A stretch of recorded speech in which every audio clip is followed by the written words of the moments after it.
Hello, ladies and gentlemen, and thank you for tuning in to another episode of Fear the Queer. A show that talks about everything on our queer agendas. I'm Kyle. And I'm Gail Weathers. I thought you were going to say, I'm Casey Becker. Well, I'm Casey Beck. Wait, what? Why would I say that? Oh, I don't know. I wear little blonde wigs all the time. That's my hair. That's not a wig. Yeah, this is my hair. I grew it out during quarantine. Yes. Well, anyway, this is Fear the Queer, a show that talks about everything on our queer agendas. And on today's episode, we have a very special guest, our friend, Jeremy Noll. Hi, Jeremy. Hello. So, welcome.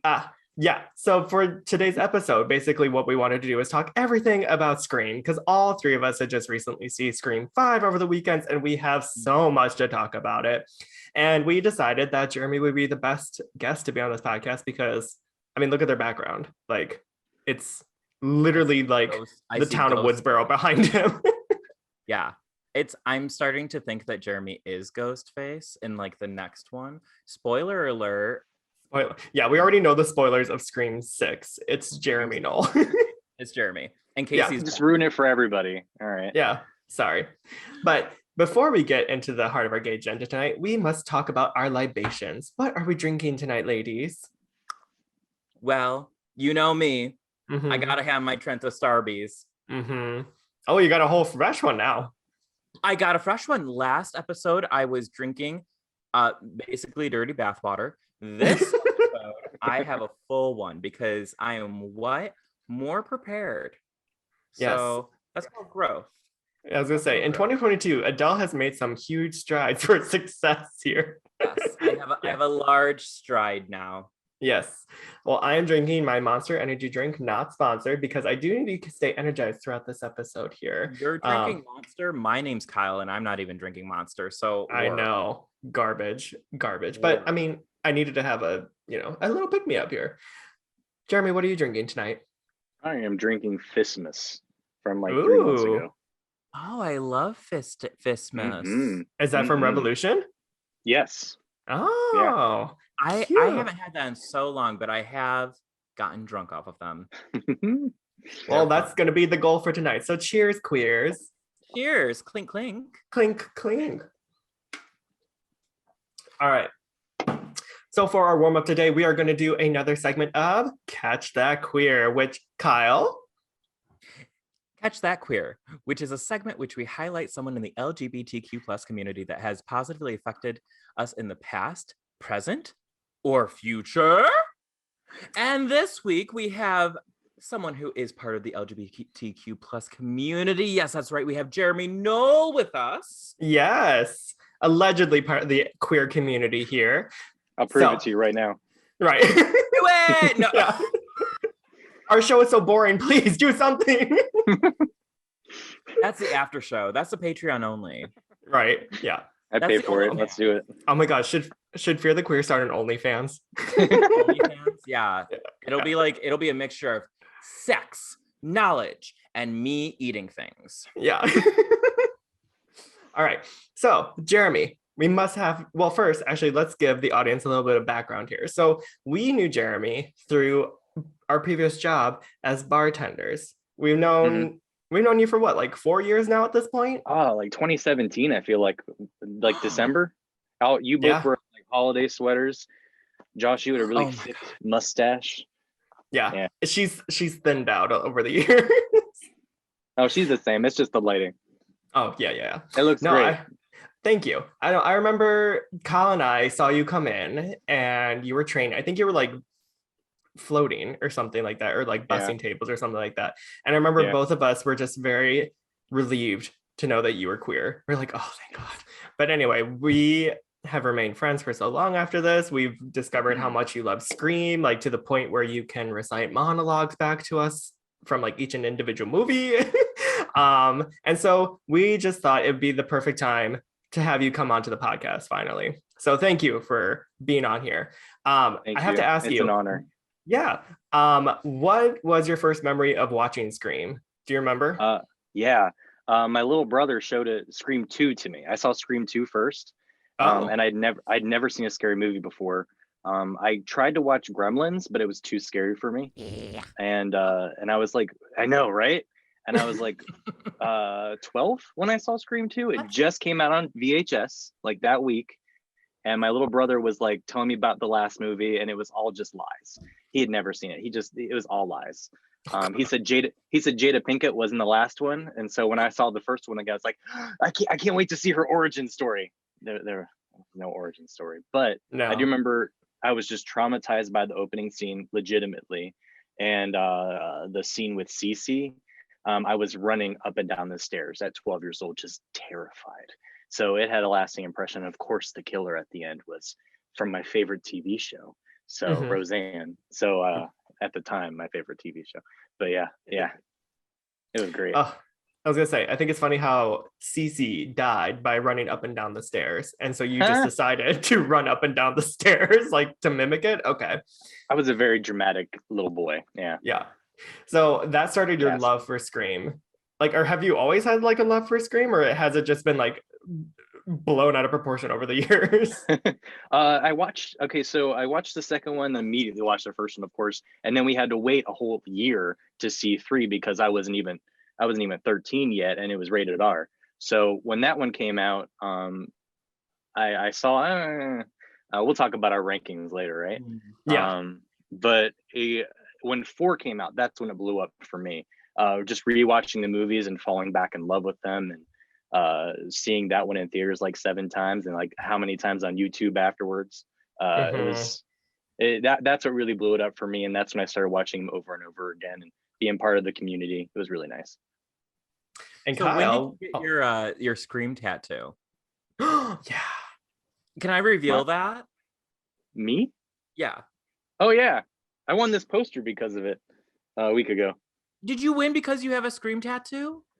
There was the trivia, and they asked. There was like the 15 question trivia, with 2 bonus questions, and then the person would come up to you and then ask you questions. And I got a question about like which Culkin was in Scream 4, and so I got 2 free tickets.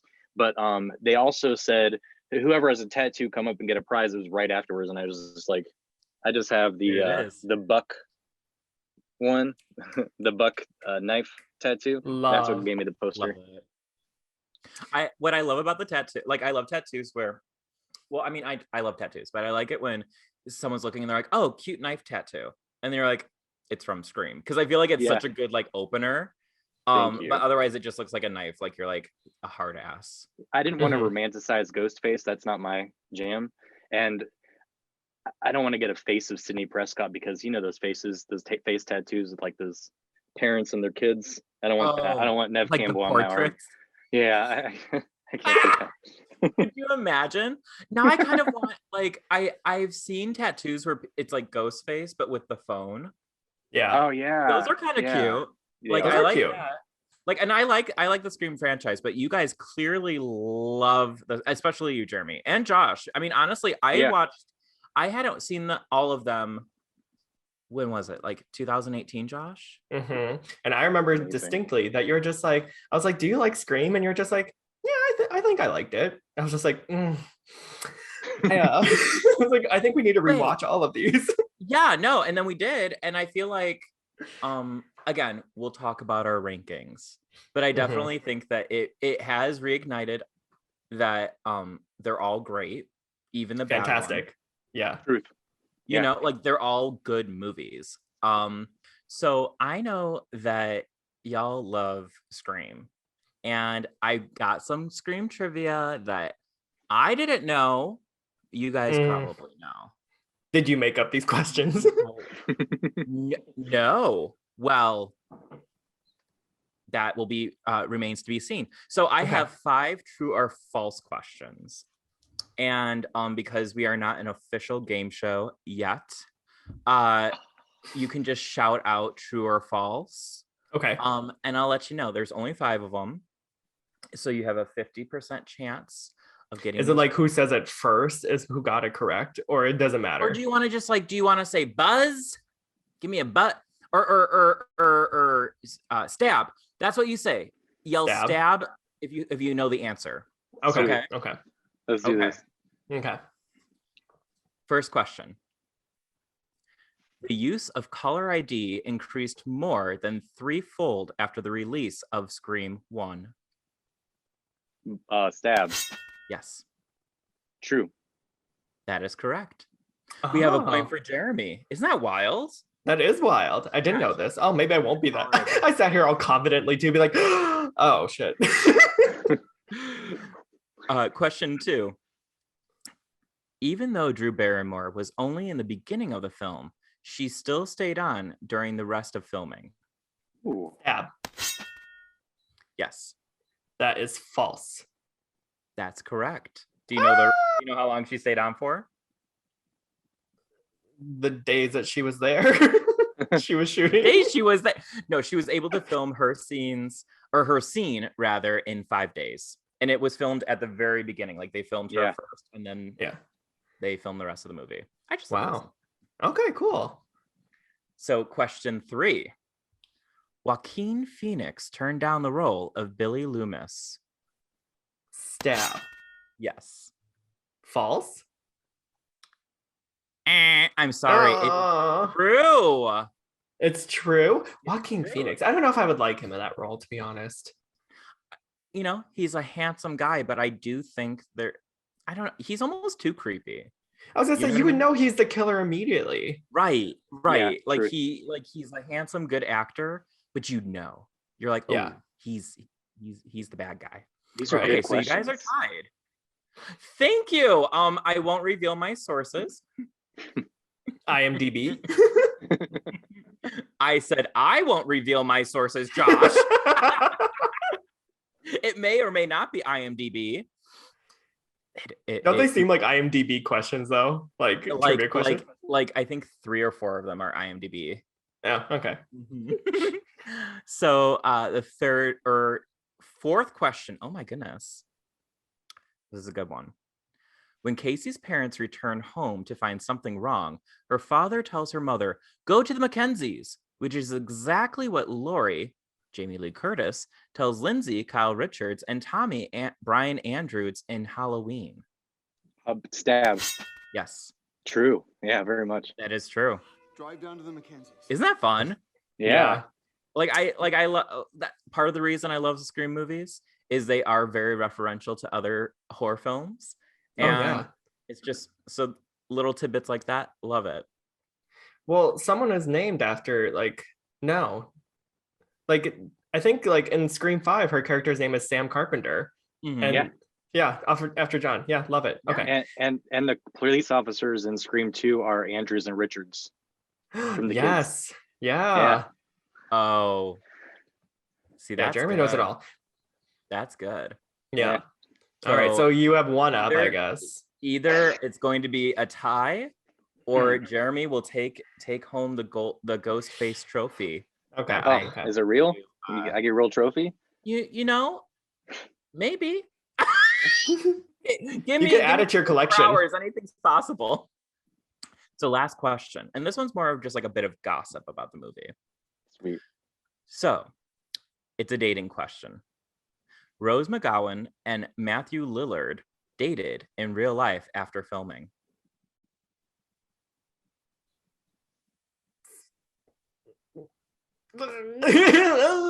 Stab. I guess I just have nothing else to lose at this point. I'm just going to try to answer it. All right, go for it. True? False. Oh. I'm sorry. This was a trick one, but I will say there were co-stars who dated. You want to take a guess at who dated each other? David Arquette and Courtney Cox. Oh, well.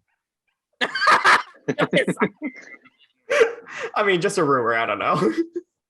So this I did not know. It was Neve Campbell and Matthew Lillard dated for 2 years after filming Scream 1. 2 years. 2 years? Yeah, Wow. I guess dumping a TV screen on him like really turned him on. Yeah. Always had a thing for you, Sid. Yeah. Yeah. See, that's good. Good. All right. Well, congratulations, Jeremy. You really are the official Scream aficionado. Thank you. 2 out of 5. Yeah, amazing. Thank you. Yeah. Well, those are really good questions, Kyle. Thank you. I made them up myself. Or I mean, I knew those things. At the top of my head, I swear. I'm a scary movie aficionado. Mm-hmm.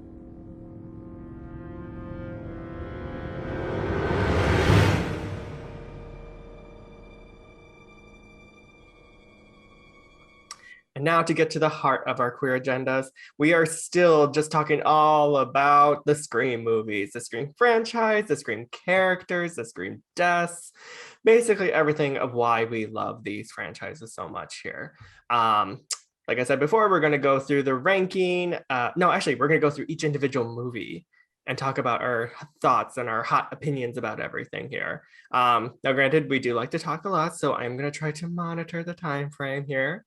So it's not a 3-part miniseries by the end of it here. And then at the very end, we're going to give our controversial, it's my opinion, rankings for each individual movie. And I feel like this should go without saying, if you are an audience member and you haven't seen any of the Scream movies, this is a major spoiler alert. Well, okay. Okay, that is, you wonder why we're shadow banned, Josh. You're telling people to unlife themselves, or what do they say on TikTok? What do the kids say? to unlife myself. Unlife yourself, yeah. But yeah, if you have not seen any of these and you don't want them spoiled, go ahead and pause right now, go watch them, and then come back and finish up, or you can just proceed with caution. How about that? Yeah. Talking about scary movies, proceeding with caution. There you go. All right, so we'll start with the OG Scream, 1996, directed by Wes Craven, written by Kevin Williamson. Basically, it was a game changer. Like, it was the first time in a long time that a horror movie had an all-star cast with Drew Barrymore, Neve Campbell, Courtney Cox, and it's all about Sidney Prescott, played by Neve Campbell, who is haunted by the memory of her mother's murder, which happened 1 year before. And then all of a sudden, her life just starts to fall apart because all of her friends are starting to be murdered around her. Does it have a connection with her mother's death? Could it just be an unrelated coincidence? We don't know till the third act here. But it's a classic. It is one of the all-time greats, in my opinion here, but it's not my opinion first here. Jeremy, you take the floor. What do you think of the original Scream? Incredible. Revolutionized the way horror films are looked at.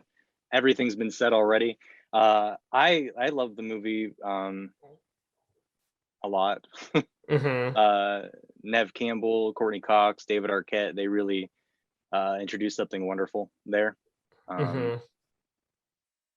Yeah, it was the first horror movie I ever saw, so I really had nothing to work off of.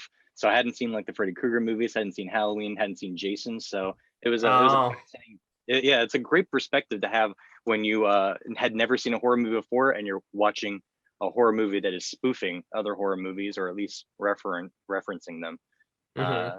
The iconic double killers at the end, the murder mystery. There isn't really a scene that lags. Even the ones where you think that they're legging in the beginning, like when Tatum and Sidney are like on the porch and they're just chatting.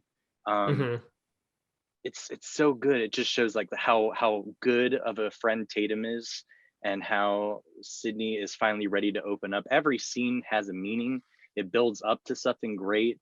I'm not a big like movie reviewer, but I do enjoy watching it, and I've seen it dozens of times, and it's great every single time.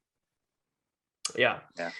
I think it's well, it's not actually, I need to shut up. It's not my opinion yet. Kyle, what's your opinion? So I'm with Jeremy. It is a great movie. I'll say this.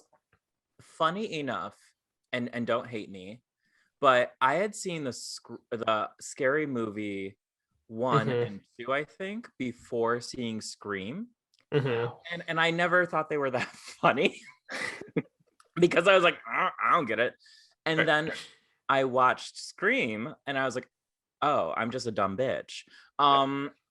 So definitely I love referential of a referential. So I honestly, it is such a good movie. I think that it's not. Now, what is it rated? Is it PG-13 or is it R? It's R. It's hard R. It actually originally was rated NC-17. They had to cut some stuff out. What? Did they show boobies? No, but Jeremy, you should know this. What are the scenes that they cut out? It was the gutting scene with the boyfriend at the very beginning. Mm-hmm. And it was the at the very end when Sidney and the two killers were together. It was a lot more blood. Oh, Did I cut anything Yeah. else out? Am I missing anything? I know No, that Wes Craven. Yeah, Oh, what? Wes Craven was initially. Wes Craven is amazing.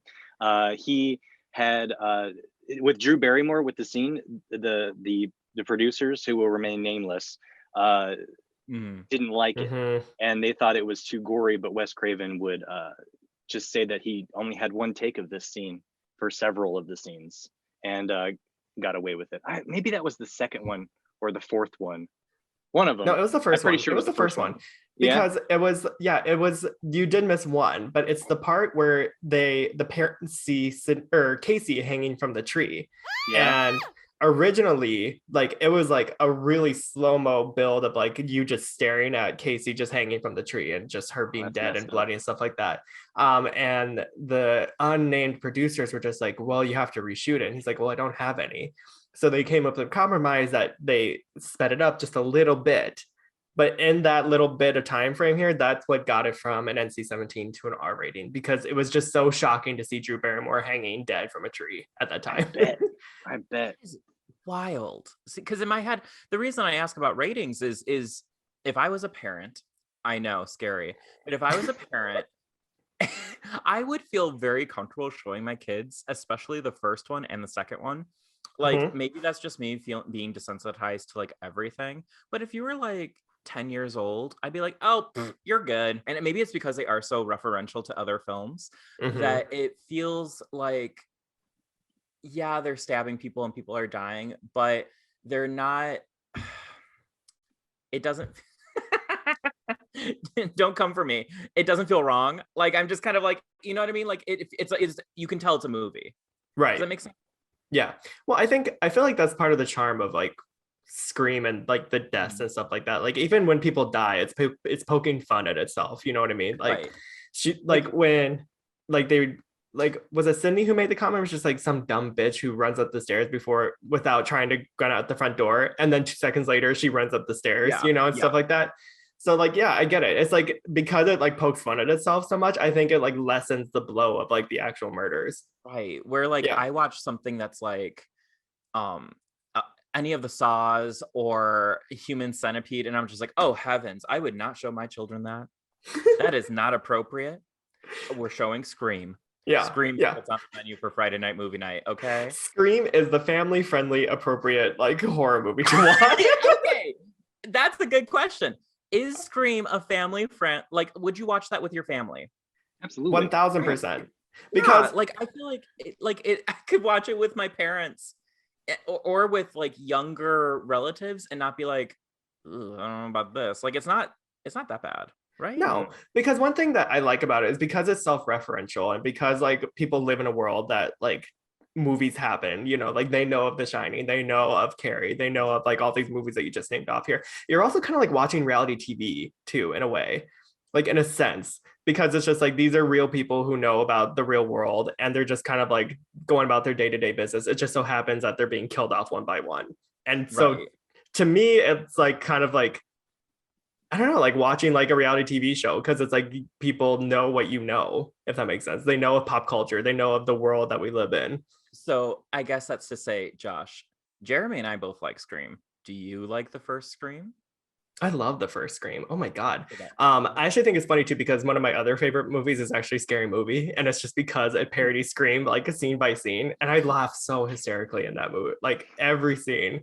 Regina Hall, just in the movie theater, just like eating chicken while being like, oh my God, let him through. And then she gets stabbed. Which, that's kind of me. If you've seen a scary movie with me, and Josh can attest to this, Jeremy, have we watched a scary movie together in a theater? Just the Scream movies. Okay. I'm a loud person, and I cannot help loud. Like scream, oh my God! And oh! And shake. You definitely did that. Yeah. I cannot help it. I get so into it. And whether it's Hereditary or Midsummer or Scream, I am like in it to win it. Oh my God, Josh, do you remember when we first became friends and we went and saw Alien, that like The not very that good was one. the one time. Yeah, we saw Alien Resurrection or something like that. It was like it was the one with James Franco. And He was in one of I those? just remember You mean we were Michael Fassbender? and Michael Fassbender. I just remember that we were in the theater. I wasn't really expecting, I didn't have no idea how Kyle reacted to movies at that point. No, we were like brand new friends. Yeah. Kyle was like, oh, the entire time. I had never been so embarrassed in a movie theater before. Like Josh literally was leaning away from me like, yeah. And I was just so like, and it's not that scary of a movie, but I guess it's just, I love scary movies. I love I think I saw Aladdin with you two in the theaters too, and you were the same way. Just magic carpet. Ooh, right. Genie. I mean, when Aladdin showed his abs in the new movie, I also was like, ooh. Yeah. But yeah, sorry. To get back to the Scream ranking, see, we're already off topic here. Let's talk about him for a little while. Yeah, I loved it. I thought the killers of, Billy and Stu, I love the fact that there's like gay villains in the movie. Like, I'm sorry, but they're gay. They are gay people who are just cutting people up here. There's like sexual undertones, which actually heterosexual undertones. I mean, homosexual. Very mild. Oh my God, did I say heterosexual? Sorry, that's really scary. Homosexual undertones. Which for me personally, reminds me of that one Hitchcock movie. Strangers on a Train. No. Rope? Oh. Rope. Oh, Rope. The gay lovers. Farley Granger. Well, he's in both of them, so that's true. Oh yeah. But kind of the idea, like, and also just like what were their names? Billy and Stu. No, and man, I am just shooting you down. Oh, I feel so popular. I feel like a hot No. You're so right. It's the two. It's based on a true thing that happened just outside of Chicago. Is it Leopold and Loeb? Yeah. And so they were rumored to be lovers. So just like these, like, I guess what I'm saying is homosexuals are killers. Right. Well, then you think too, like, because like, there's a history of like hot take, right? Queer characters being like villains in movies. Like, is Scream poking fun at that, or is Scream just playing into that? The writer's gay, so and you sent me a message recently about Neve Campbell confirming from her opinion. Yes. But what did she say? She was just like, well, if Billy and Stu were allowed to live their lives the way they wanted to, maybe they wouldn't have killed so many people. And it's just like, there you go. Love. Yeah. All right. So that was Scream 1, 1996. Obviously, it was a huge box office success. It revitalized the horror genre alone. That within the next year alone. I Know What You Did Last Summer, Urban Legend, and I Still Know What You Did Last Summer just came out back to back to try to capitalize on it. And then 1 year later, in that December, Scream 2 came out. Wes Craven is still back at the head as director. Kevin Williamson is back to write the sequel, but I'm sure Jeremy knows this, but there's a little controversy on the way here because halfway through filming, the original script leaked onto the internet. It's like one of the first times that's ever happened. I heard that. Yeah. So they had a lot to prove here because a lot of people kind of knew what was going to happen in this movie. So it's just like, what do we do? And they upped the ante with more stars. Now we have, oh my God, what's her name? Jada Pinkett Smith. We have Sarah Michelle Gellar. We have Jerry O'Connell. We have Laurie Metcalf. We have Liev Schreiber, like actually in a speaking role in this one. And so it's like it's bigger, it's bolder, it's deadlier. Jeremy, what do you think of Scream 2? Love it. It was the first one I ever saw. Probably before Scream 4, the one I watched the most by itself. It was self-referential again. They definitely poke fun at sequels. Why make a sequel? Sequels suck. But then they just, in a lot of ways, before the latest one, they were fearless, killing off one of the main characters. They've never done that since, sort of. Well, until recently. But that was so bold. And maybe But you could say it. They killed off Randy. Yeah, they kill off Randy. Mm-hmm. That is so bold, and probably a mistake. You think the fact that well, not anymore. Not with what they did with Scream 5. Yeah. With a niece and nephew. I'm cool now. But okay. I mean, they brought him back in a video. And then in 4 they just tried to copy him with 3 different characters. Yeah. But yeah. But that's just how big of an impact it made. And the fact that Laurie Metcalf did the killing, incredible. The fact that Laurie Metcalf was the killer in this movie, like a middle-aged Debbie person. Salt. Debbie fucking Salt. Yeah. Great. The killers are in the background most of the time. Everyone is suspecting the boyfriend again or the best friend. It's kind of like it's right when Kevin Williamson blew up, so he's kind of like got ahead about himself. He's writing. He wrote H2O, right? Halloween H2O, and then he also wrote I Know What You Did Last Summer, and this is all around the same time as Scream 2. So you tell the guy that his script is leaked online and he's got to write a new script. He's going to integrate all the ideas from that. So there's a car scene like in I Know What You Did Last Summer. Like Sarah Michelle Gellar kicking through the window. Well, that's Sidney. Well, that's Elise Neal and Nev Campbell in the car trying to kick through it too. And then H2O has Scream 2 in it, playing in the background. It's just a lot of great ideas between the 3 movies. I kind of see them as like their own little trilogy. It's just, which is funny too, because H2O actually uses the music from Scream in H2O. That's right. Yeah.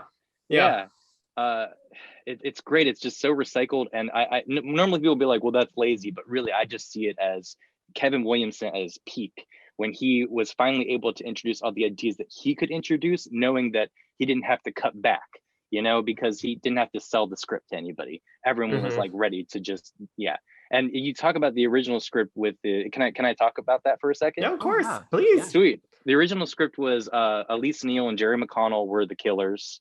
Like how the boyfriend is hanging from the star. At the very end, there's like the boyfriend's hanging from the star and the roommate's hanging from the star. Why can't I think of Hallie and what's the boyfriend's name? Why can't I think of his name? Mickey? No. No. Derek. Derek, thank you. Yeah. Derek and Hallie. Hallie's hanging up, Derek's hanging up, and they reveal that they're the killers, and Mrs. Loomis is still the killer. And at the end, they all get shot, and Mrs. Loomis dies, and Cotton's there, and then Cotton kills Gail, and then Cotton and Sidney chase it out, and Sidney dies, and Cotton dies, and it's a mess. I'm glad that thing leaked online. There was a lot of kills in Scream 2, the original script. I'm glad we got I'm glad we got a take 2, if just to let Sidney live, because killing off Randy is great, but not great, but killing off all of them. What are you going to do in number 3? We'll talk about number 3's original script too. Which I actually don't very know much about, but that'd be interesting. Yeah. Kyle, what do you think of Scream 2? I remember that I wanted you to watch Scream 2 the most. I loved it. I love Scream 2, and I think it's because what's different, obviously, like you have to have Scream 1 to have Scream 2, but I would say that like I love that you have a college campus as the murder ground, so you have you have a larger space than just like a high school or like the house at the party.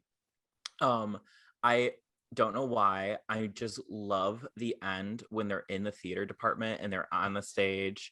And you know what, I'll say it, I'm theatrical, and I know I'm not you, but like the whole like tied to like Sidney doing theater, and then like her life is on stage, and then they're on stage and the murders happen. It's like I love that shit. It is so good. And it just like holds a little special place in my heart because I love theater so much, and I love the dramatics of it and just the overtopness. Laurie Metcalf, hello. I love a strong evil woman. She nails it on the head, and truly shocking.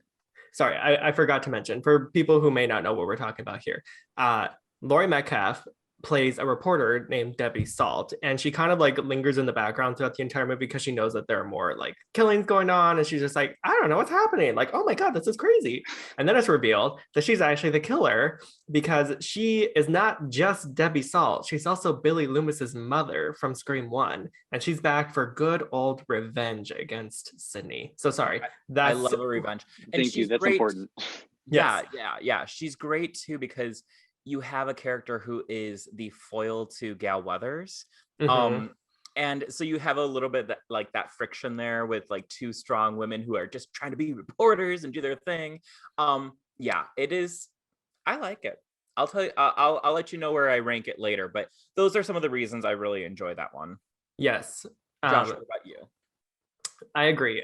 Everything about this movie is like one step even, like you said, like it's fearless in the sense that they're just like, we know the formula that works. We're just going to up the ante here. More blood, more laughs. Like, I don't know. It's just like, basically, if you comparing it to Scream 5, it's basically what you want from Scream done in a very satisfying way. That's how I see Scream 2 in a lot of ways, because even like the new character, Cece Cooper, played by Sarah Michelle Gellar, probably my favorite side character out of all of them, which is funny because she's in 2 scenes. Literally, she talks for 30 seconds in the movie classroom, like helping Randy out against Mickey, who also turns out to be one of the killers in a way. Actually, can I just say a side note here? So Mickey is also revealed to be one of the side killers who's helping Debbie Salt, and he's trying to go to court to blame the movies for why he's a psycho, which I understand that like makes a play on like how people try to commentary. Yeah, really? Exactly. Yeah. But I don't know. I felt like Mickey was kind of useless. I kind of wish that they just killed him. He's so handsome. He is so handsome, but I don't know. He's incredible. He plunged a knife through a bathroom stall door. You know how many gay people would love being able to plunge a knife through a bathroom stall door? That is true. And if it was by Timothy Olyphant, I'm sure a lot of people would love to see that. Yeah. Next time we go out, I'm just gonna, when I'm having a pooper scooper, I'll just be waiting for Jeremy to plunge the knife through the door, and I'll say, "This is occupied." No, that was just a really bad glory hole joke. It's fine. Yeah. Just a tiny hole.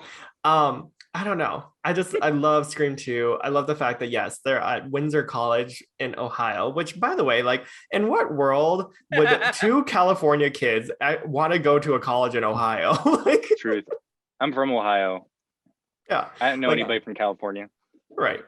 Like, unfortunately, Jamie Kennedy plays Randy. He dies in this one, but I think that actually adds to Scream 2's charm because it's just like, oh, like anyone can fucking die in this movie. And he's so likable. Yeah. David Arquette almost was killed off too, but they saved him for one last, minute there. They're just like, well, maybe we'll hang him on for one more movie.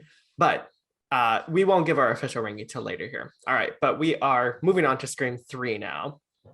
So Scream 3, marketed as the end of a trilogy because they only were going to do Scream 1, 2, and 3.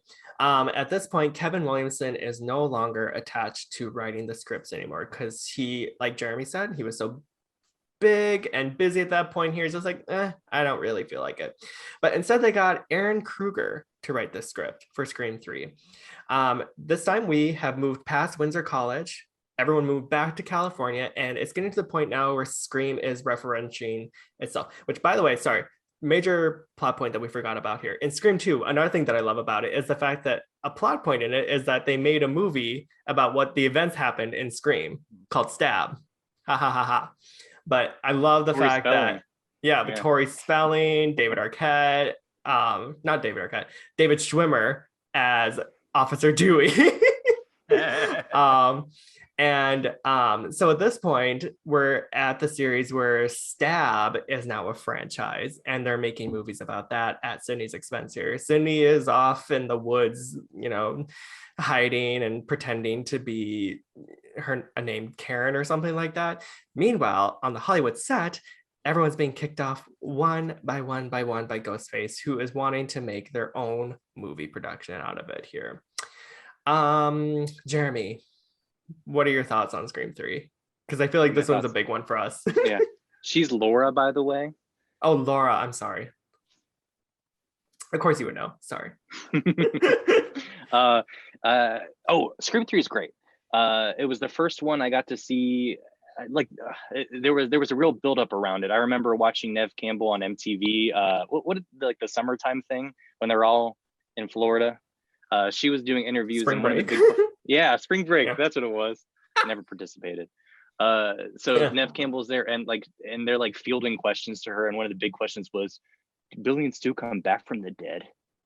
That was the group consensus. Was everyone was thinking that billions two were coming back from the dead. That is not what happens in this movie. No. We do kill a legacy character in Cotton, and yes. Kevin Williamson definitely didn't write this. His original script was Sidney goes back to Woodsboro, which is an element in the film. And there's another murder in a high school, and all these high school students are dealing with it, and she's like kind of like an overseer. And there's a principal and a principal's daughter, and then her group of friends. And at the very end of the movie, Sidney enters the house, and she just sees a bloodbath. All of these kids, just their bodies just strewn throughout the room. And as at the very end, they all slowly get up, and it turns out that all of them are the killer. And Sidney has to fight like just a room full of ghost face killer teenagers. Oh, and I like the idea, but guess what happened right at the beginning of Scream 3? It leaked. Oh. Yeah. Oh. Yeah. Oh, yeah, that too. So Columbine happened. So they couldn't do a high school massacre movie. Imagine that. And so by that time, as you said, Kevin Williamson was busy. So Aaron Kruger, who is a great writer, I forget what movie he did. What was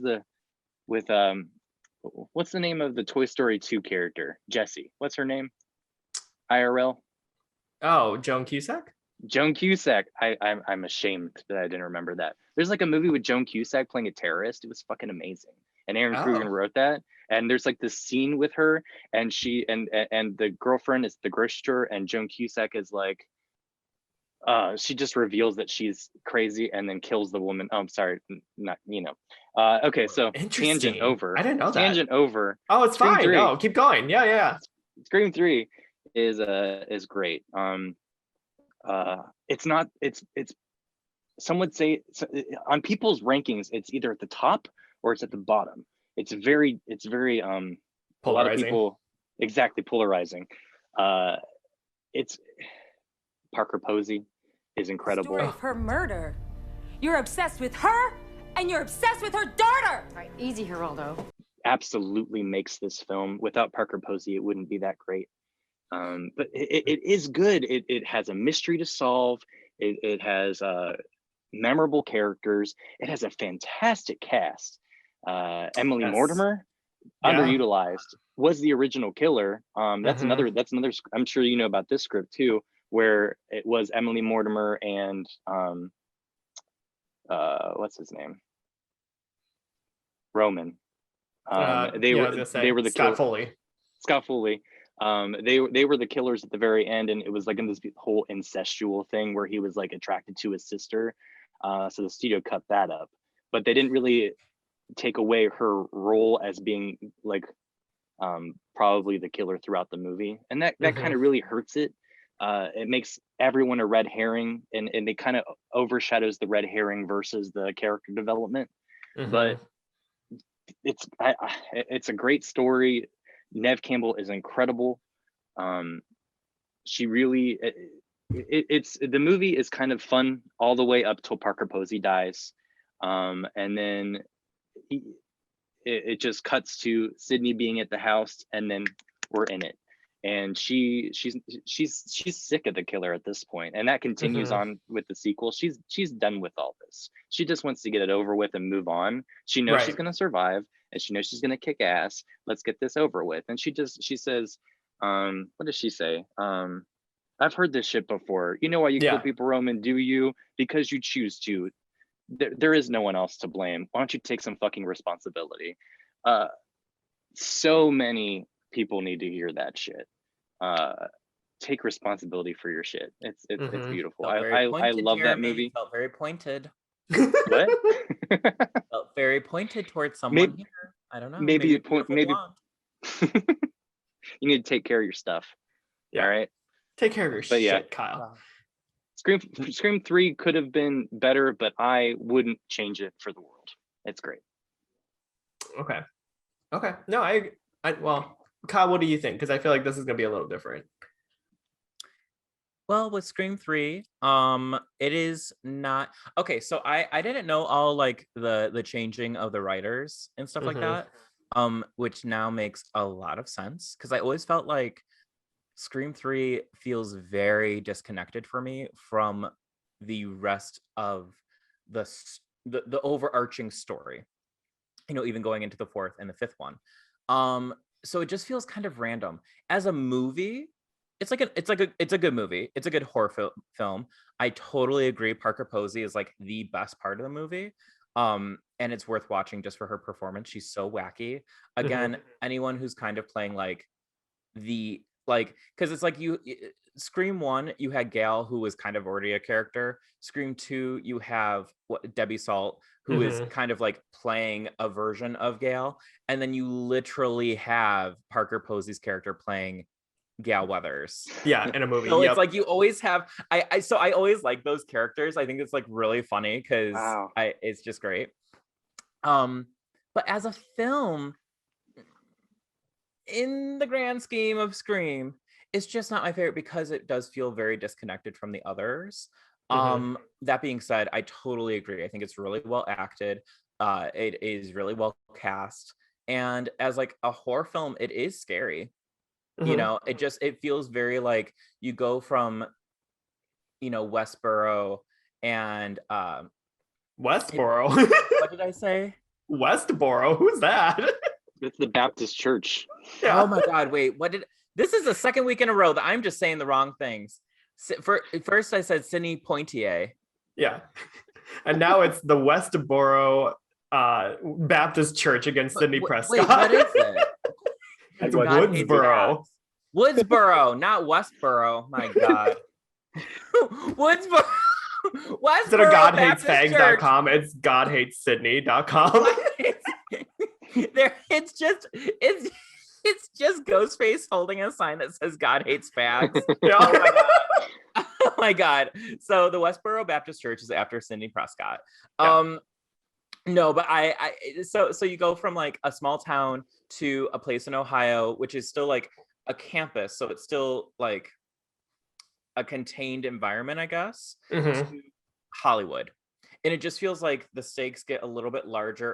And for me, I do that a lot. For me, it feels like it almost loses the tightness of like the character or the killer's here. It's like, okay, yeah, he's on a Hollywood lot, but it's still like, I don't know, it's very like. But there's a lot of sets like in Scream 3. Like, yeah, like it just feels like, I mean, I love that. Again, I love anything theatrical movie. Like, so that's great. I just think that like, connected to the rest of them, it feels disconnected. But as a film, it's still very good. Josh, what do you think? I kind of agree with both of you in some ways. Well, first of all, I just have to say shout out to the bangs, because this is actually the inspiration from Scream 3. For whatever reason, Courtney Cox is sporting a haircut that basically actually looks even more tragic than this, I have to say. Yeah, you look kind of okay. Thank you. Courtney's bangs, on the other hand, they were like about 2 inches shorter. They were actually like they up looked here. like Beyonce in Paris in 2013. Yeah, exactly. But what did you say? Are you happy to be in Paris? Are you happy to be in Paris? Would you say like bad bangs on good women? Oh my God, when bad bangs happen to good women. Yeah. Yeah, she's another one. Yeah, she was. Yeah. I kind of agree with both of you. I mean, Scream, I think Scream, because I love them so much, like they hold a special place in my heart. So I don't even think I could hate Scream 3, even if I tried. Parker Posey and the Carrie Fisher cameo. Oh my God. Yeah. I completely forgot about that. Yeah. Sorry. She wrote part of the script too. She like apparently threw in some of the jokes. Yeah. Well, I mean, you could probably tell because like this one definitely seems like campier and like more like goofy than anything. In the grand scheme of things, yes, I do feel it's very disconnected from the other ones, especially now that 4 and 5 are out. Like I feel like Scream 3 is now sticking out even more like a sore thumb, unfortunately, especially with plot points and character development, because it's almost like they don't even talk about it in Scream 4 or 5. Like, remember that one year I lived on a Hollywood set? Like, you guys remember like when that happened out of nowhere? But it was, yeah, but it's fun. I think Scream 3 is the most fun out of all of them to watch in a lot of ways because it's just so goofy. And I feel like, I don't know, there's a lot of laughs in that one. Like I giggle a lot in Scream 3. So I think that's why I like it. But I do agree with you, Kyle, that because of that, it doesn't seem like it's, I don't know. It doesn't seem like it's a Scream movie at all. So one thing I will say, which we haven't really talked about here. So the plot twist of this is that Sidney has a half brother that they share the same mother of Maureen, who went to Hollywood, become a Hollywood actress, failed, got pregnant with Roman, left him behind, moved back to Woodsboro, raised Sidney, then got murdered because Roman came back to Woodsboro to tell Billy and Stu to kill Maureen. And then Maureen dies. And then all of a sudden, like all of that then just leads up to Sidney then meeting Roman, who somehow knew that this was happening one day. I don't know. What do we think about that killer ending here? Because now that I say it out loud, I'm like, oh, maybe it is kind of bad. Kind of convoluted, yeah. Yeah. I think it's really convoluted. But I mean, like, I guess if you're sticking with kind of this like over the top like energy of Scream 3, it does kind of work. So like when Scott Foley explains it, it seems more like convincing than when I said it. And in my 12-year-old brain, when I saw it the first time, I had to connect the dots to make it make sense because it was the last movie ever at the time, and it had to make sense because this had to be good or else. And he goes back and he talks to Billy. He shows him the footage of Hank and Maureen in the motel and starts all this off and somehow gets a career as a movie director, but you know, it could happen. It happens. It's good to know. And there's like a thing. When Scream 3 came out, the internet was just kind of starting, and Sunset Studios. I don't know if it's sunsetstudios.com, but it was a website, and on it you could find little Easter eggs and stuff. And it's come out recently that I think it was on the website. I don't remember where they saw it, but apparently Roman had slept with someone, some kind of like producer or something to get this role, and he does say in the movie that I wanted to make a big romantic movie. They made me do this one first. So he did have kind of a push and pull with getting onto the Stab set, becoming part of Stab. He slept with Parker Posey at some point, so he was doing little things. I really wish they would have delved a little bit more into that to create like a legitimate story. Not that all of the killers have legitimate stories, but his is definitely the weakest. Yes. Well, his is the one that's like the most like random.com. It's just like, oh, okay, that's like out of nowhere. Now, granted, maybe it's just because of, the company that produced the Scream movies, who knows? Maybe they're just like, maybe not mention those details of what happens here in Hollywood, but I don't know. Speaking of like the producers that shouldn't be named, Yeah.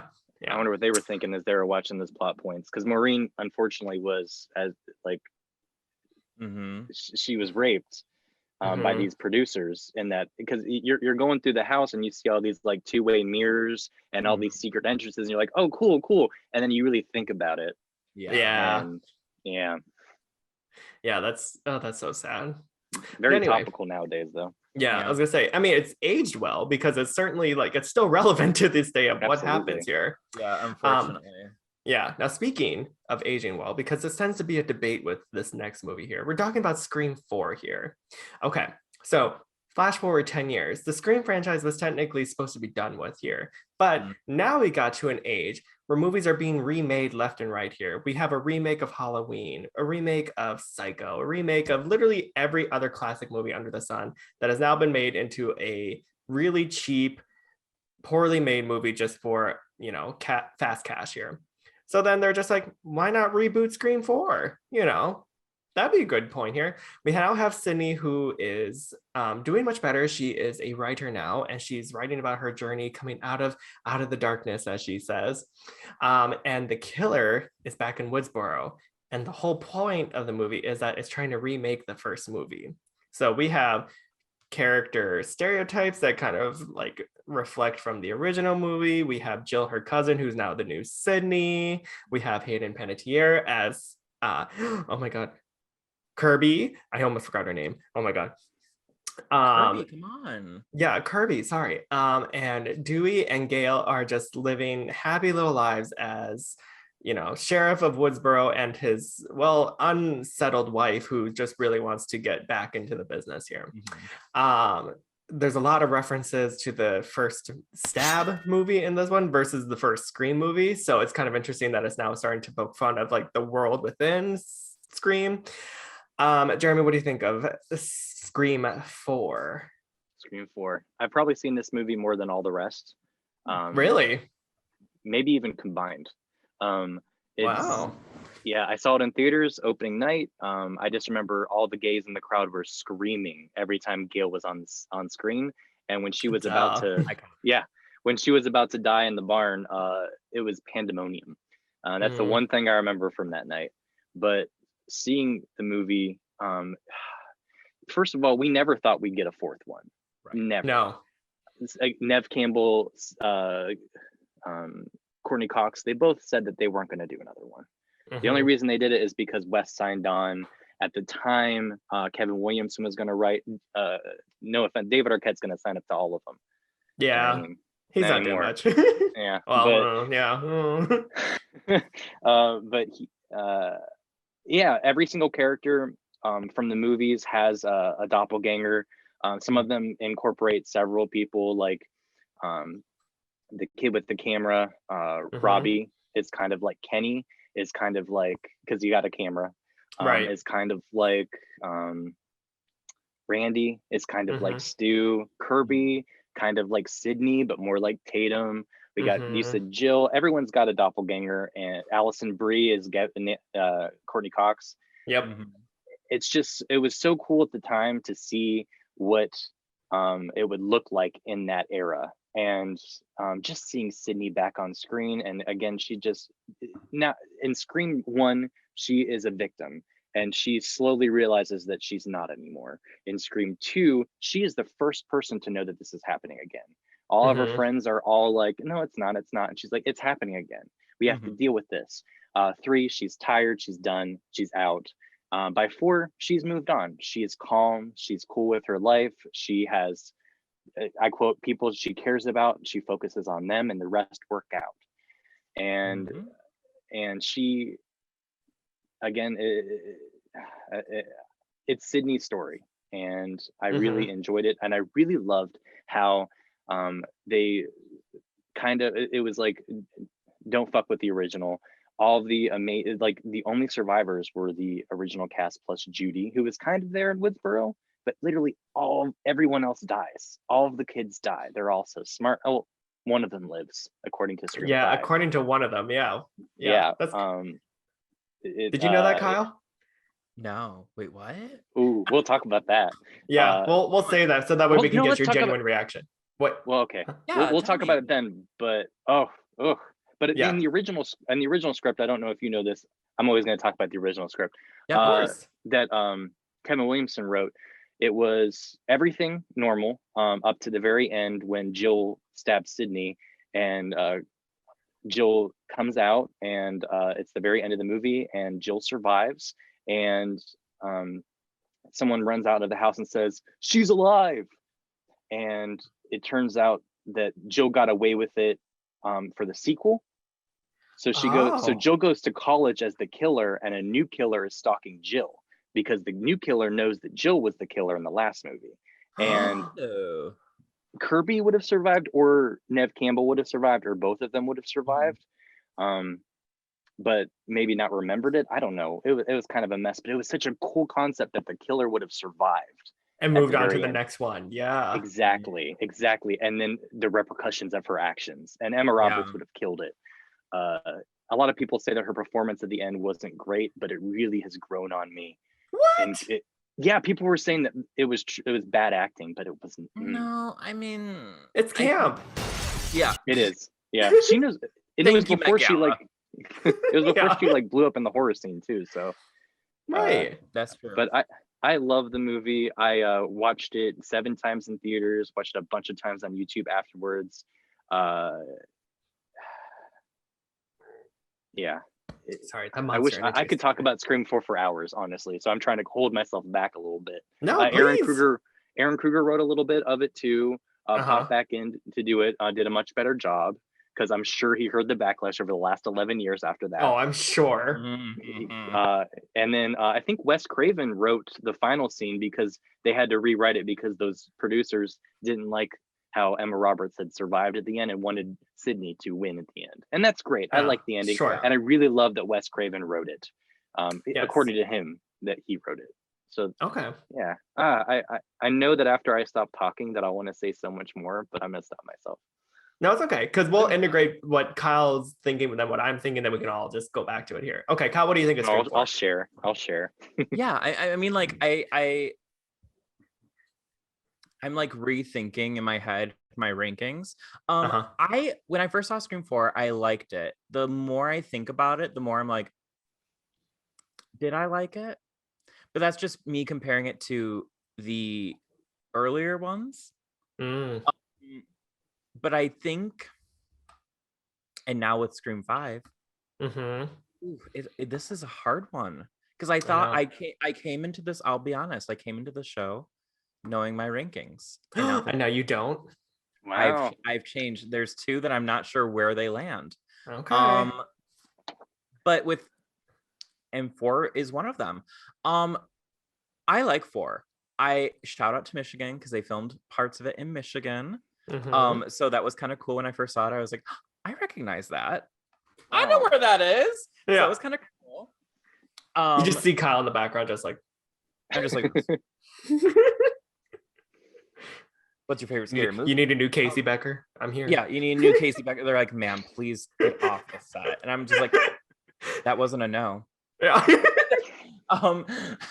But as a film, I think it's a really good,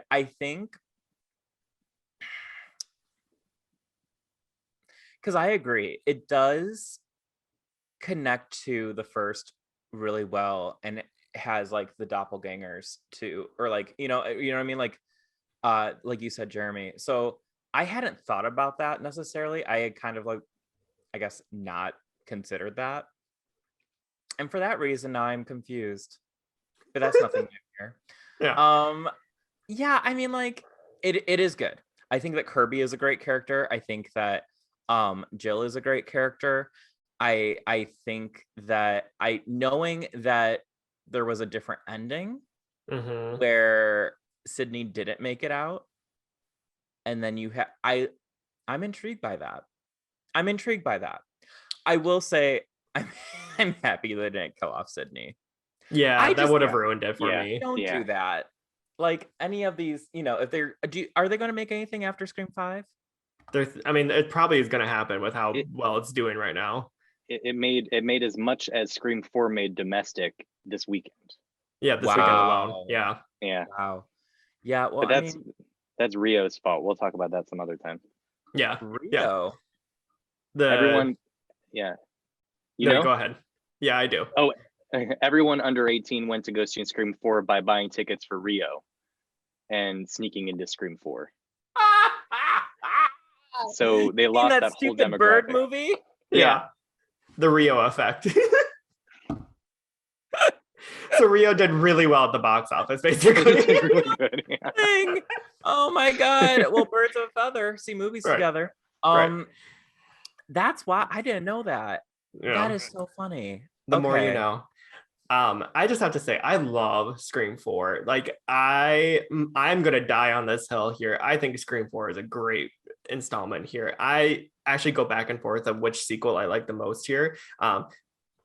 Sorry, can you see a little bit of my own hair sticking out here? Oh yeah, I got my just one little tiny red strand here. Yep, there you go.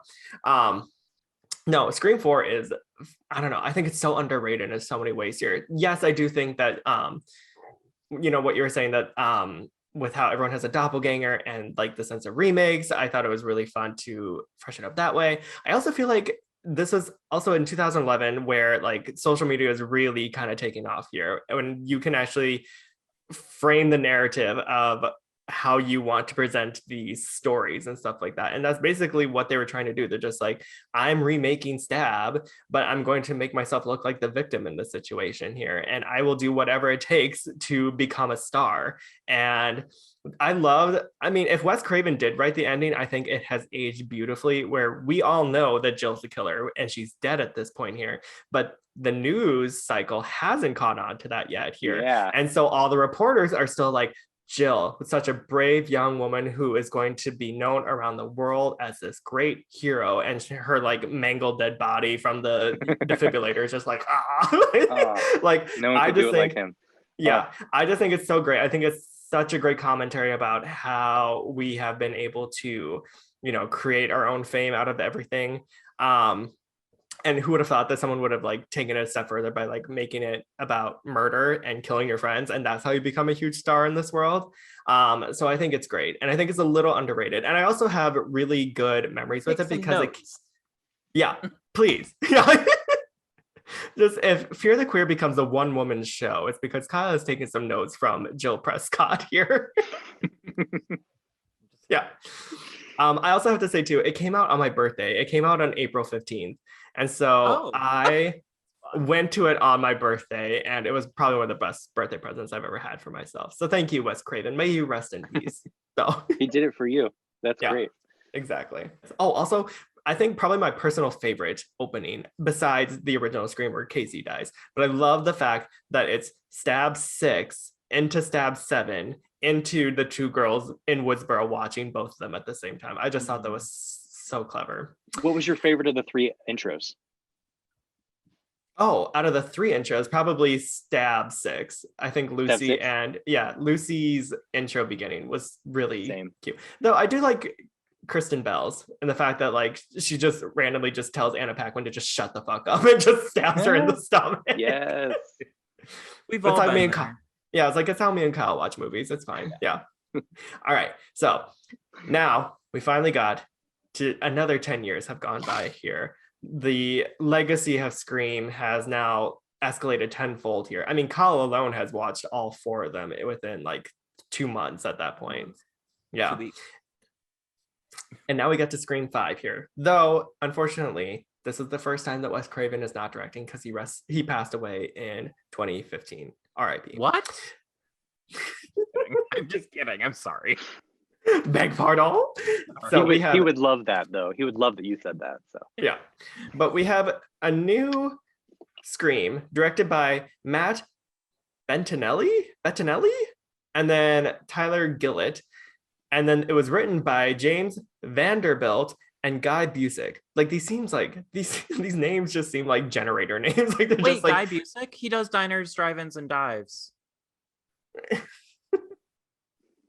I hate you. I'm gonna kick you out of this meeting here. No, the killer's here. The killer is in this room. Okay, sorry, Scream 5. Guy Fieri wrote Scream 5. Oh my God, can we just make that like the actual fact? They're like, welcome to the Westboro Baptist Church, also known as Flavor Town. Right. By the way, that's going to be the title of the episode. Instead of Scott Pilgrim versus the World, it's going to be Sidney Prescott versus the Westboro Baptist Church. I love it. Inspired. Yeah. Okay, so 10 years have gone by here. What's the new character's name? One of the twins, the girl version? Mindy Meeks Martin. Yeah, Mindy has said it best here. It's not a remake, it's a requel. Basically, It is a remake sequel here where it's kind of like the original, but not really. There's new rules, but then you still have to go by the books here, you know? And we have a whole new slew of characters here. Sidney, Gale, and Dewey are actually, not spoiling too much here, but they're not actually the main point of these movies at this point here. We do have another death of a legacy character here, which I'll let one of you spoil. Because I just can't Jeremy do it at this point. I think I already did it earlier. Yeah. But it's a whole new game here, and I know there might be some recency bias here, so we'll try to keep it as factual as possible here. But Jeremy, what are your first thoughts here on Scream 5 here? Oh my God, I've seen it twice. I saw it with you two at the same time. But yeah, I'm seeing it again tomorrow. Were we at the same theater? No. No. We missed. We're down the street. I was behind you both watching. I believe it. We had a gaggle of gays behind us. All right. That's so shady. I don't Jeremy, what do you think of Scream 5? Oh, 10 out of 10. 15 out of 10. Loved it. I was always going to love it because it's just, again, just like Scream 4, we didn't think we'd get another one. And this was almost more definitive than ever because of the loss of Wes and just the cast wouldn't have done it again. And and Kevin Williamson's moved past it. And also I don't think he was really as invested as in it. So there was never going to be another one. And I'm just so grateful that there was one, even if we don't get another one, which we probably will. But we thought that before. I loved it. It was, even if the three mains weren't in it, they were respected and they were in it a lot. And from Dewey, not wanting to be a part of it, but hearing that someone's sister was in trouble and knowing that his sister was in trouble. And so he was going to go protect someone's sister. And then remembering that Sidney at Scream 3 said, "Head, Dewey, head." And so he remembers head and he goes back into battle. The fact that Gail can't not come to these killings. She sees them and like she's like a bloodhound, her eyes turn red. She's ready for it. And and Sidney, of course, I'm never stepping in that town again, but giving her actual motivation. It's hard for the writers of these movies to give people legitimate motivation to do things, and that was so motivational because of course Dewey is killed in the most amazing sense. In one of the original scripts of Scream 2, Mickey is chased by two killers and stabbed in both ends. So I don't know if this was an homage to the original script where Mickey was not one of the killers killed by two killers. Him getting stabbed at both ends, and the killer that killed him, I think is one of the best killers we've ever had. So I'm very much completely psychotic. But also, but then you corner her, and she's like, "Oh, I'm skipping ahead." So the legacy cast was respected, and instead of Scream 4 having Scream 5 having doppelgangers like Scream 4 had, you do have like homages to characters, but these characters are related to those characters, so it makes sense. Wes Hicks, the son of Judy Hicks, which also is great motivation for her wanting to find a man in Scream 4 to provide for her child, even though he was already married. But just like overprotective, because she's overprotective. Oh, she was like a helicopter mom. It was amazing. Calling him Tiger from afar. That scene was probably one of the best death scenes since Cece's. Yes.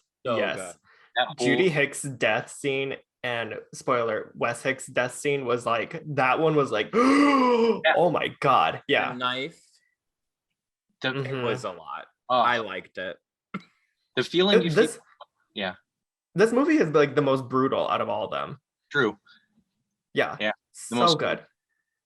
They just that feeling I felt when like Cece, because she was just an innocent girl in her beautiful little pink sweater, just answering the phone, watching Nosferatu. She was having a good time. And Wes is just setting up the table for his mom, getting the sriracha ready. And she's not coming back. And as an audience, you're just devastated for this kid because either he's gonna find a body or he's gonna become a body. Yeah. And just that whole sequence was incredible. And I went into the movie thinking that Wes was the killer, because the killer is always a white male who throws a party in every. And so I was like, well, it's got to be him. And also he was super suspicious in the trailers. And also he's played by like a main big Hollywood actor right now, just like Emma was, just like Rory was at the time, Scott Foley, all of them. So I was like, yeah, that's him. But no, I was very wrong, and I'm very excited that I was wrong. One of the best parts about going into a theater in the Scream movies is trying to follow who the killer was. And I think for the first time since the very first movie, it actually left a trail of breadcrumbs for who the killers were. And they didn't make it easy for who the killers were. I mean, all of us probably at least guessed one of them. For me, it was Amber. I thought she was the killer, just because she threw a party, and that subverts, and they had subverted gender roles before because Wes was in the shower, just like Psycho. That was cool. That was cool. We haven't seen a a shirtless torso like that since Scream 1 when Billy was in the corner. So that was cool after their sex scene. But subverting gender roles with that was awesome. And also she was wearing platform shoes just like Jill was wearing in the fourth one. And I was looking out for that. But that's not a really good reason. Well, we love a platform. Yes. We love a platform for all of our fans. Yeah. It's very much Jurassic World running from the T-Rex in high heels, killing people in platform shoes. Incredible. I love that. Yeah. Love it. Yes. You don't have to be dowdy in order to kill people. You can be chic. Yeah. Just like Scream 4, I could talk about this for hours. Just the fact that Sidney she said, you might be the most, what did she say? Derisive one of all. Derivative. She said, you're the most derivative one of all. I mean, the same house, and she's literally shooting doors before she kicks them in. She's done. She's not fucking around. At the very end, she said, I survived this one. I always do. The fact that Gail got to get revenge for Dewey because Amber killed him. And then the killers being I watched it a second time, and when I watched Scream for the first time, it's cool to see Billy and Stu's interactions. Mrs. Loomis and Mickey really don't get interactions, except for Mickey kind of being in the off. They don't really get interactions at all. 3 doesn't have 2, and all that Jill and Charlie really do is talk about how Kirby isn't into him, and then they exchange a look about how Trevor walked through the door and how he left the door unlocked. But in this movie, on the rewatch, Tara's confidant is Amber, and Sam's confidant is Richie. And so they're always with them. And then there are 2 scenes in the hospital back to back where they ask Amber and Richie to leave together. And it's just like, these characters are just letting them get away with this. It's just so manipulative. Richie looks to Sam in the car and says, do you know why someone in a mask would want to stab your sister? And looks at her in a way. And Sam's like, well, my dad is Billy Loomis. So yeah.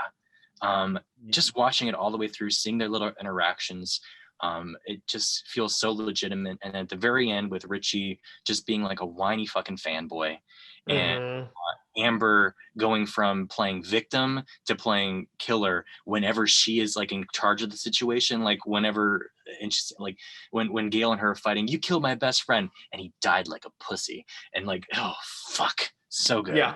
I love Scream.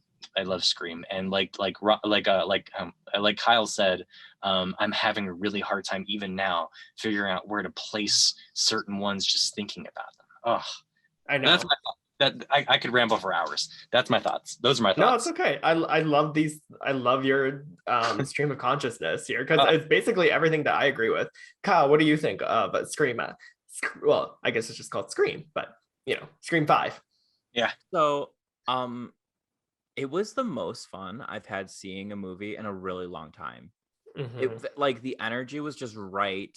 I'm partially in my ranking is how do I feel after I see the movie, or how was the experience while seeing the movie. This was like really well done.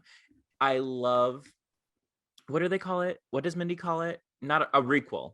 A requel. Yep. And I really like they really nail it. Like they nail it. Not nail it home. Yeah, they nail it home. I'm gonna say. Because like we get it, but at the same time, I think that they're really trying to tell us like, okay, this is where we're going from now on.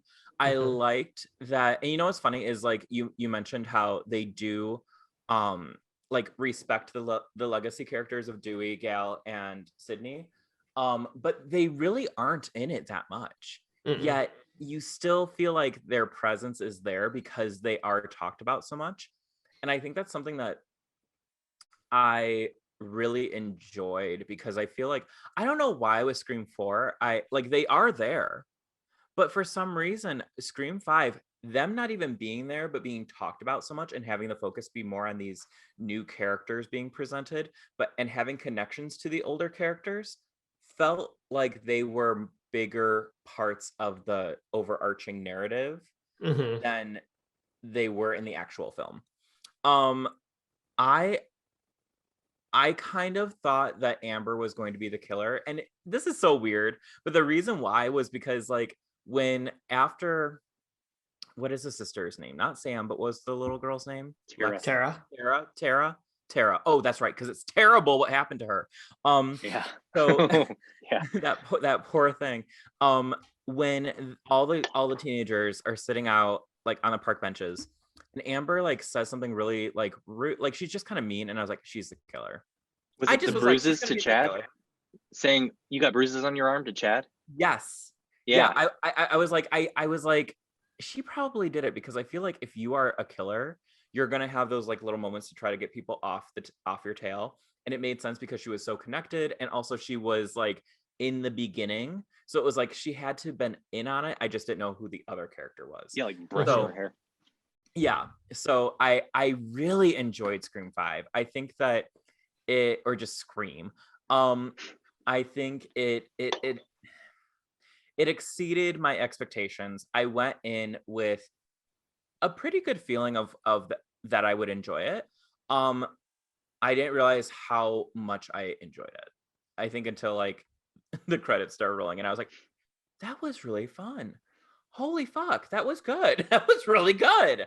And it was I love seeing movies where I'm so satisfied by it. So I felt like the new Scream, very satisfying. Yes.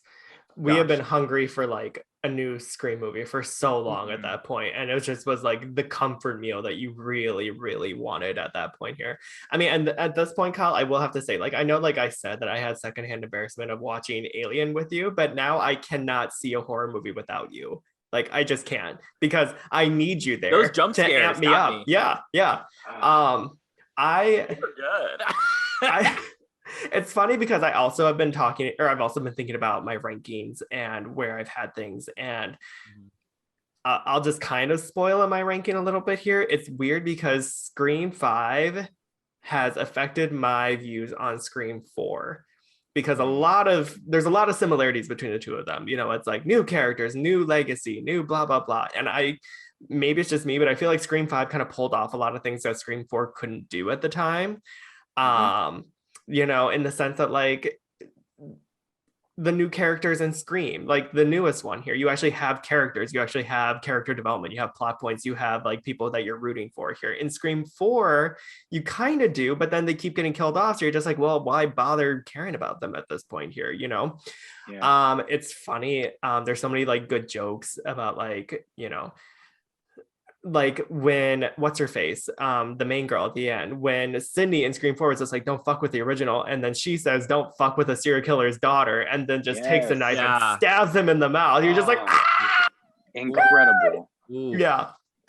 I love the fact that Tara is the opening girl and she doesn't die. I thought that was such a cute, that was such a cool twist on something that you think is so expected at this point here. Yeah, I mean, there's so many satisfying. I know this sounds weird, but like everyone's death, I think you said it, Jeremy. Everyone's death was like justifiable, where you're just like, you feel satisfied, even though it's terrible to watch, because you're just like, you know, Dewey dying, terrible, but he died on such a great death scene that you're just kind of like, at least you went out with a bang. You know what I mean? Or a stab. Like more than a dozen. Like more than a dozen people died in 4. The numbers just kept going up, and for this one, they went back down again. I think like 6 people die, including that nameless officer. Like, that's great. Go back to like, that's right. One of my favorite kills in this movie, and it's maybe this is just me, but one of my favorite kills is when Amber just pulls out the gun and shoots her friend in the head, and then she just turns to everyone else. She says, "Welcome to Act 3," and it's just like, oh my god! Like, I don't know. I love. Which is a Jill quote. Oh, it is. Yeah. Oh, see, I didn't even catch it. When they're pulling away Trevor's body after she shoots him in the head, she says, "Welcome to Act 3." Oh. Yeah. Damn. I don't know. Maybe Amber with holding the gun in her hand. I think it's just because I think she pulled it off better. Amber does it better. Yeah. Poor Liv. She did not have a good time that whole movie. Well, and like, I hate to say it too, but Liv was like easily the most like least developed character out of all of them. Like, she was just the one who's just like the sad girlfriend in the background, be like, I want to be cool enough to be a serial killer. I guess you could say that Liv didn't really Liv. Oh my God. Live up to expectations. All right. So I feel like we have covered most of our opinions. Oh, we promised to do something at one point that we haven't done yet. Which is reveal the survivor of Scream 4 to Kyle. Oh, that's right. We didn't. So Jeremy, I'm gonna let you say it because you're the one who caught it. Oh, sweet. Well, I read about it online afterwards, but I saw it on the screen when I saw the second time. But Kirby Reed survived Scream 4, and we find out when they're watching that YouTube video of Stab 8 with the flamethrower. At the very top it says Woodsboro survivor Kirby Reed interview. So she's alive, and it's been like 10, 11 years of people being like, did she make it? Did she not make it? Wes wanted her to make it. Kevin didn't want her to make it. In fact, Kevin Williamson confirmed that she died like 2 weeks before the movie came out. Yeah, because he just really hated Hayden Panettiere. Oh, really? I don't know. Oh, I was gonna say she's our hero. Heroes. Are you excited? Now on NBC. Yeah. Does that mean that we could bring Kirby back? She said on Twitter she wants to come back. Why not? I kind of like that. Well, and I would love to if she wasn't in Scream 5 and then they brought her back for Scream 6, because I'm just like, oh, that's a nice like breather for her character to continue develop down the line here. So that way, if she is in Scream 6 here, she's even cooler than she was in Scream 4. I do like when they bring back the other character. Like they could kill her off. Like that's the problem. You know what I mean? Like they could kill her. It'd be like a Cotton situation. And is that 3? Where they kill him off in the beginning, where you're like, oh my God, Kirby's back. We're so excited. And then in the beginning, she's the one who dies. Right. You know, I don't know. That excites me. This is just my fan theory of what I would want to happen, or like my dream thing is that they market Scream 6 as like someone being the opening girl. As like you're kind of just like you knew like Jenny Ortega was like supposed to be the main girl or the opening girl in this one here. Same thing with Drew Barrymore. You kind of like had a feeling that there was something big happening with her at the beginning here. I want them to market someone as like the opening girl here, and then the opening shot is someone picking up the phone, and the camera pans up, and it's Hayden Panettiere as Kirby. What? And she's the opening girl. No, and I'm just like I would scream if that happened. Wouldn't it be exciting too if like no one knew about it? Like no one knew. Exactly. That would be satisfying. That'd be so satisfying.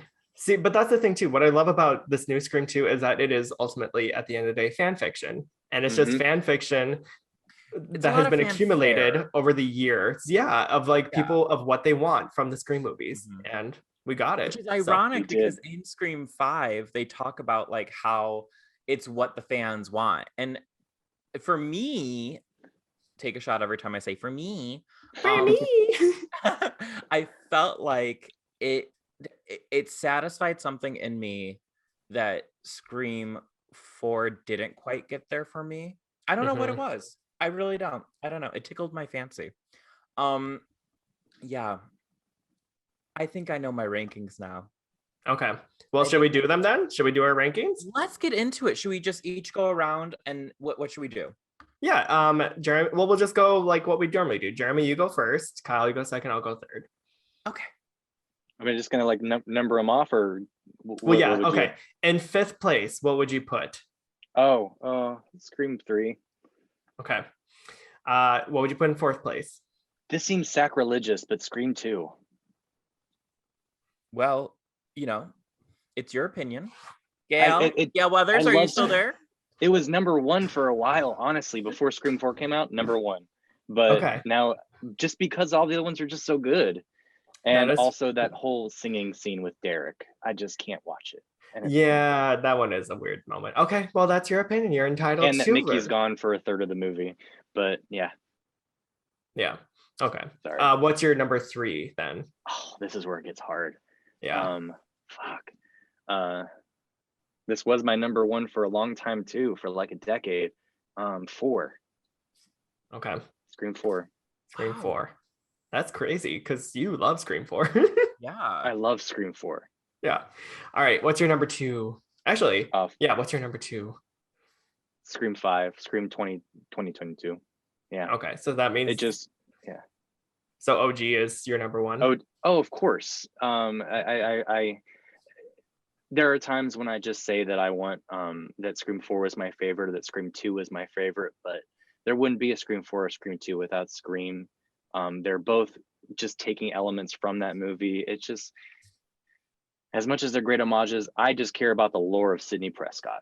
I want to see Sidney Prescott succeed, and if I'm like feeling Sidney Prescott for a while, it's going to be 1, 4, 5, 2, 3. But if I just want to, with the movies, it's definitely 1, 5, 4, 2, 3. Oh, I haven't ranked anything until right now. It feels bad, but it feels good. It's satisfying, isn't it? It should feel satisfying. Like you are like, what was that king from the Bible who like cut a baby in half or threatened to? Solomon? Yeah. Did we say Solomon at the same time? Okay. Yeah, you make decisions, hard decisions, and sometimes these are hard decisions. Sophie's choice. Yeah, kill your darlings. All of them. If you put it on a TV, I'll watch it from beginning to end, even 3, twice. Yeah. I feel like we all would agree that even my least favorite of these movies is still good. Like I still like it. Yeah, 1000%. Like I would still watch it. Oh, what? You would still watch? Oh yeah, I would still watch them in a heartbeat. Like I actually turned on Scream 3 the other day because I'm just like, I haven't seen this one in like 2 months. I'm gonna watch it again. All right, Kyle, what are your rankings? All right, I like being decisive. So here we go. Okay. Coming in at number 5, we have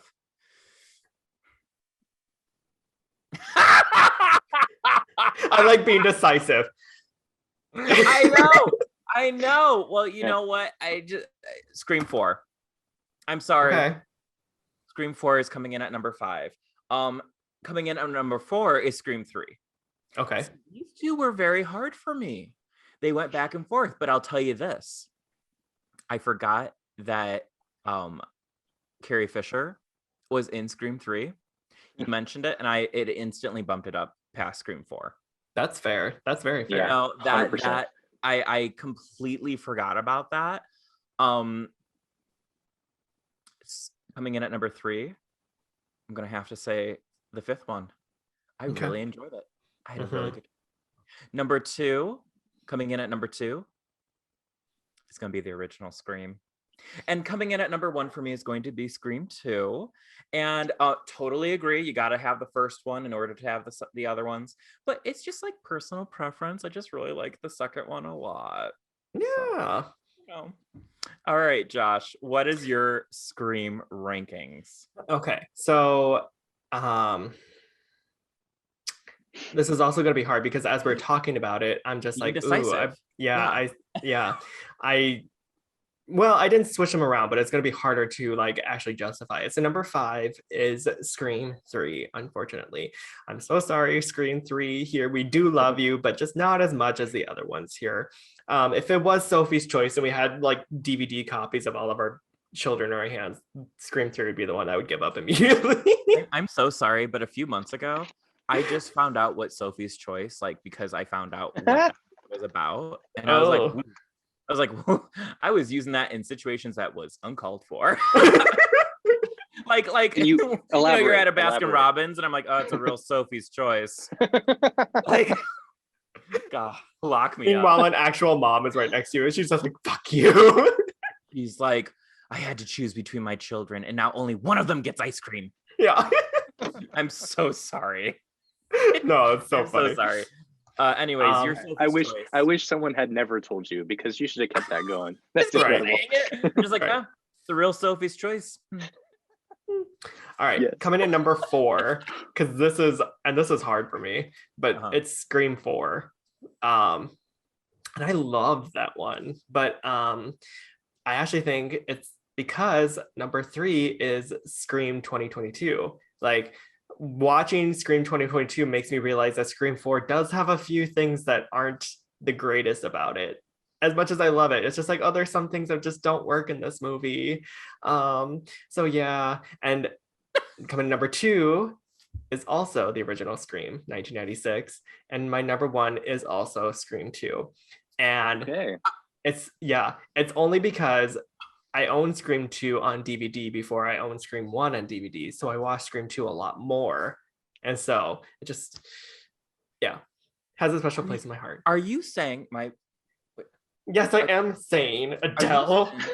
That we almost had the same thing, except I switched my last two? Yep, exactly. I think my AirPod fell in my wig. Oh, there it is. Oh, I hear something falling. Yep.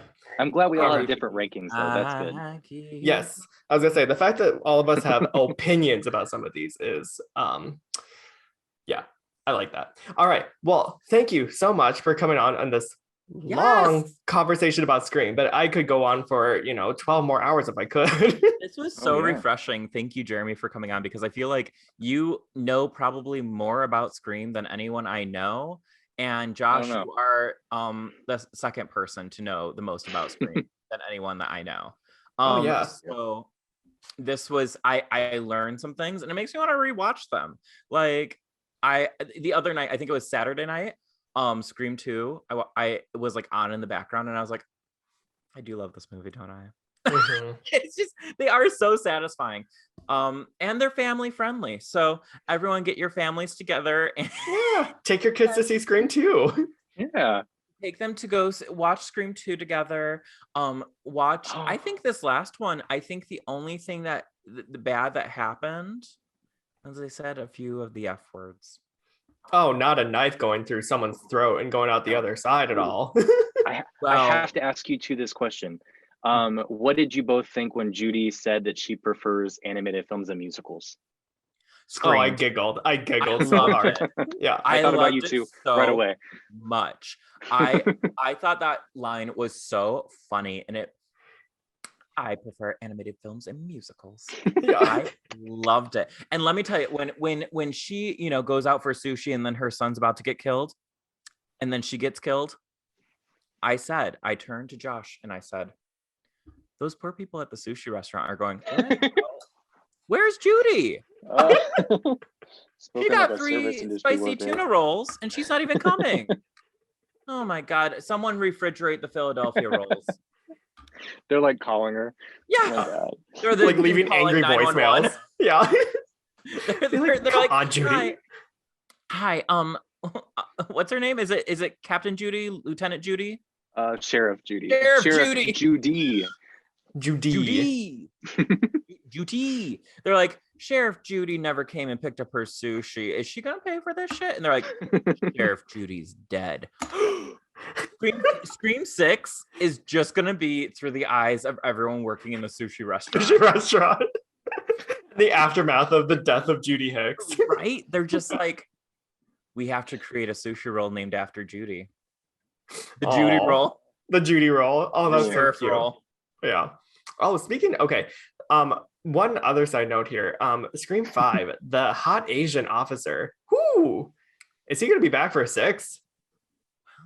Because I hope so. Ooh, he was fine. He almost killed Tara, but yeah, you're right. Oh, that's right. He left. He's bad at his job, but what's new when it comes to police? So Damn.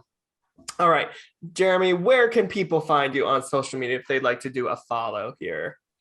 Well, I am on Instagram under Jer Noll, JERNOLL.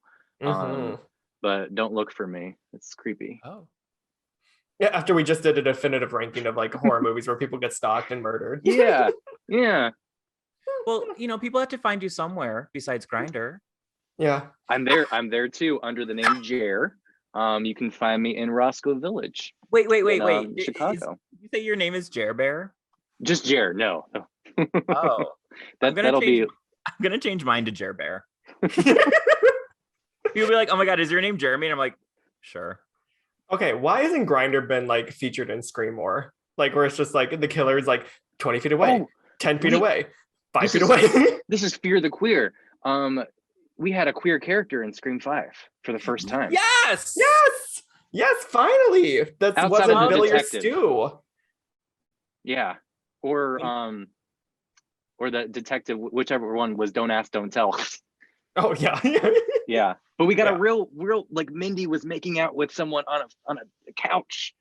Incredible. I loved that because when she's like, I'm gonna make out with this person or whatever, the gaze behind Francis, the gays behind us, they were like, work. Like, and I'm just like, queer people supporting queer people. Yeah, I loved that. I would be so happy if they brought back Mindy and what was brother's name? Chad or something? Chad. Mm-hmm.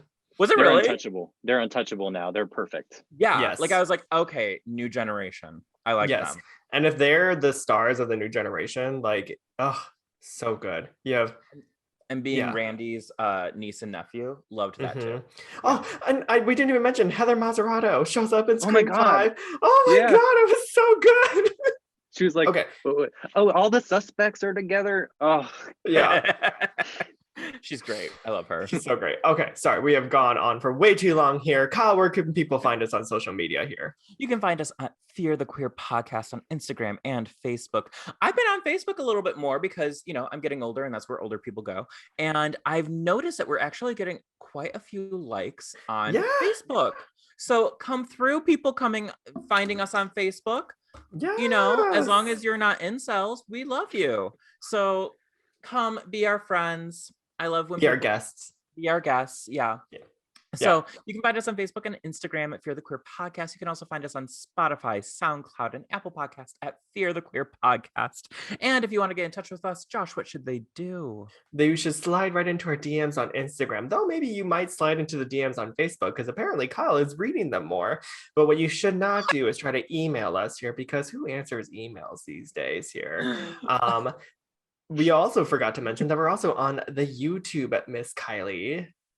Just search for us at Fear the Queer Podcast on YouTube. And don't forget to like and subscribe here. And also don't forget to like and subscribe Jeremy on Grindr, was it? Yeah. Yeah. Can you like and subscribe? Yeah. And for the record, for the record, if anyone out there does want to kill me, if you do it in a ghost face costume, I'm cool. Like, honestly, if that's the way I go out, do it. Which, by the way, you have not worn once this entire episode. Yeah, I wore it the whole time. What are you talking about? Well, wait, what is he has the ghost face mask, and wait. Wait. All right, we got to pose for our photo here. Pose for the photo. All right, ready? 3, 2, 1. Perfect. And as always, I'm Josh. And I'm Kyle. And that's Jeremy. It was me the whole time. This is Fear the Queer. Bye. Bye. What's your favorite movie? Not scary movie, just what's your favorite movie? Showgirl. What's your favorite? That's Randy. I just love cackling with this laugh. With the wig. Just flip your hair. It's like that meme where they're like